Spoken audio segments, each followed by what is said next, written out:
if we do the job very well, we can mitigate all our risk. But the reality of it is that some risks are not, it's not possible to mitigate. You can only manage. Again, this is not cost estimating anymore now. This is commercial management in its totality we're talking about. So one of the things that we try to deploy, and we've deployed probably several projects, I would say in all projects, but really actively so on some of the bigger ones. Depends on the client's needs as well. Say you might, you might offer it to the client. The client might say, again, actually we're doing that, or the contractor's doing that, or the architect and engineer doing it. And going, but is there an overall risk process that is linked commercially to your budgets and so on, and your daily, weekly, monthly management plan?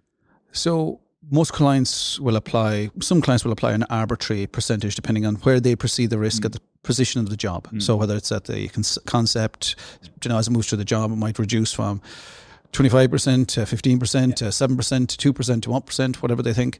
So I try to adopt a different approach to that, because that's only useful to a point. If you have a decent historic understanding of your risk profile on a construction job, then you're obviously building the same job again and again.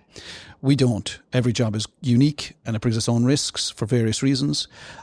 We try to actively get risk workshops set up with the client team, the consultants, the contractor, some supply chain members. We all understand our worries, our concerns. We facilitate that session. And then we've a live risk register, which is born out of the project team's awareness of all the material they've been looking for months and months and months, or weeks, what it might be. So you have an informed position that then us as commercial managers can help, because really that needs to be looked at, and it is fortnightly, weekly, depending on when risks occur. It has to be integrated, Contingency drawdown, you're kind of going, right, why did this happen? I thought we had a mitigation, because it doesn't necessarily means you need money. You might need plans. So you might need a mitigation plan. And you give it to one person in your team, not two. You say, you're going to manage that. You can drag in the team as you need to. You're getting no money, but you're going to have to work on X, Y, Z on the plan to make sure it works. But for me, that contingency drawdown, that risk profile now gets woven into your cost management tools. So now you've got your reports where you're now managing a priced risk register. So not only have you said to your commercial manager, I want to know what the risks are. Brilliant. We've done this workshop. We've a view of them.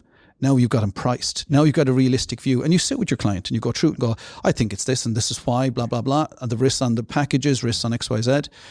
And if your client disagrees with you, that's no problem. Put another column in.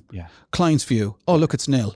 Our view, it's something, because the risk isn't always nil. It's something. But it's not about who's right or wrong. It's about the project requirements and transparency and decision making there.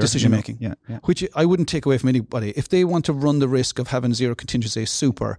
But you need a team who can then generate contingency for you.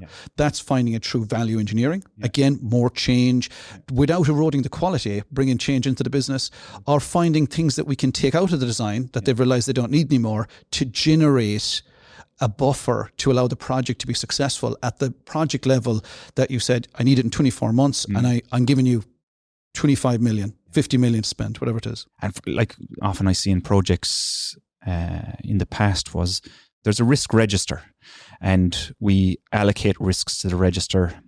We allocate a mitigation strategy, but then nothing really happens. So we look at the top 5. Mr. Client, Mrs. Client, you need to do something here. Otherwise, we're going to have a challenge. But they don't really understand what to do. Or even though we've identified it, I'm not saying I'm saying it has been identified by the team, nothing happens. So that's really down to, I would have said you need someone who's on the watch for that. And what we do is every 2 weeks, that risk register is tabled. It's not discussed by everyone. It's discussed by a key member in the client team, the commercial manager, and then as and when they need to bring in people who should have actions completed by that stage. So your action plans, say for instance, we've had one recently where it was a logistics matter. We're going to be bringing in other subcontractors onto site who are not the contractors. There needs to be interfaces. They're interface plans. Have we got the interface plans agreed? No. That's a risk. So now you're talking about nothing that's going to cost money per se. Right now it won't. Right now if it's not managed, it will, because it'll bugger somebody else up. But you're trying to be in a place where those management plans, those action plans are critical to successfully delivering, having a realistic, robust program, having float in it, having been able to overlay them and go, there's a problem here and here.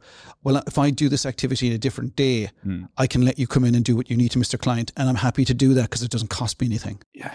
Again, a lot of our listeners will sit out there and go, well, I'm the project manager here. I control the risk. And often we say, like, you might have the responsibility, but it might be better suited to someone else in your stakeholder group to manage it for you, not necessarily you manage yourself. And the reason we prefer to take on the risk management role is because of the commercial impact of risk.